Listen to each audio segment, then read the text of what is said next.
네, 또다시 재개된 현직 검찰총장의 강경 행보를 어떻게 해석해야 할지 검찰 담당하는 박영회 기자와 함께 몇 가지 더 짚어보겠습니다. 자, 박 기자. 네. 윤 총장이요. 어제 오늘 여권을 향해서 꺼릴 게 없다는 듯이 할 말을 다 했어요. 네, 매우 이례적인 모습입니다. 현직 검찰총장이 연휴가 끝나고 처음 출근하는 날에 맞춰서 특정 조관과의 인터뷰를 통해서 공개적으로 입장을 표명한 점 매우 이례적입니다. 네. 원래 오늘까지 일선검찰청에서 중대범죄수사청에 대한 의견 수렴이 진행되고 있었습니다. 이게 끝나기도 전에 검찰수장이 공개적으로 강한 반대를 선언한 겁니다. 발언 수위도 어느 때보다 강합니다. 헌법 위반, 졸속 입법이다. 검찰총장이 쓸 법한 절제된 언어라기보다는 정치권에서 쓰는 논평처럼 거칠었습니다. 사실 작년에는 1년 내내 추미애 전 장관하고 격렬하게 충돌을 했는데 자세히 보면요. 그때랑 지금이랑 좀 달라요. 네. 작년 같은 경우는 추미애 전 장관이 특정 사건에 대해서 수사지휘권을 행사한다. 그러면 윤석열 총장이 그 사건을 다른 부서에 배당한다. 이런 식으로 공격과 방어가 좀 오고 갔습니다. 네.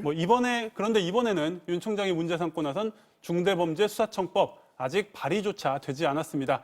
그러니까 아직 여권은 법안을 준비만 하고 있는데 윤 총장이 먼저 선제적으로 여권과 부딪혔고 여권은 굳이 윤 총장의 주목도를 높여줄 필요가 없다. 대응을 피하는 듯한 모습입니다.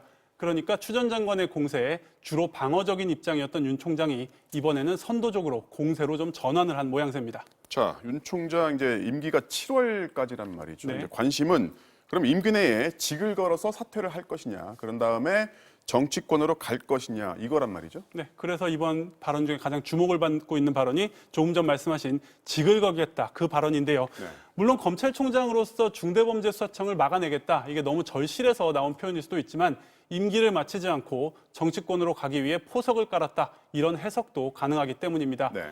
윤 총장은 오늘 정치권 입문 가능성에 대해 묻는 질문에 살짝 웃으면서 이 자리에서 드릴 말씀은 아닌 것 같다. 긍정도 부정도 하지 않았습니다. 윤 총장은 지금까지 정계 진출 가능성을 한 번도 부인한 적은 없었습니다. 그래서인지 야권 일각에선 윤 총장을 차기 야권 주자 중 한 명으로 기정사실화하고 있는 분위기인데요. 그런 입장에서 그런 시각에서 본다면 임기를 무난히 채우는 것보다는 정부 여당과 맞서다가 임기 도중 사퇴하는 것이 더 극적인 효과를 높일 수 있다. 이런 기대감도 나오는 것 같습니다. 자, 잘 들었습니다. 지금까지 인권사법팀 박영회 기자였습니다.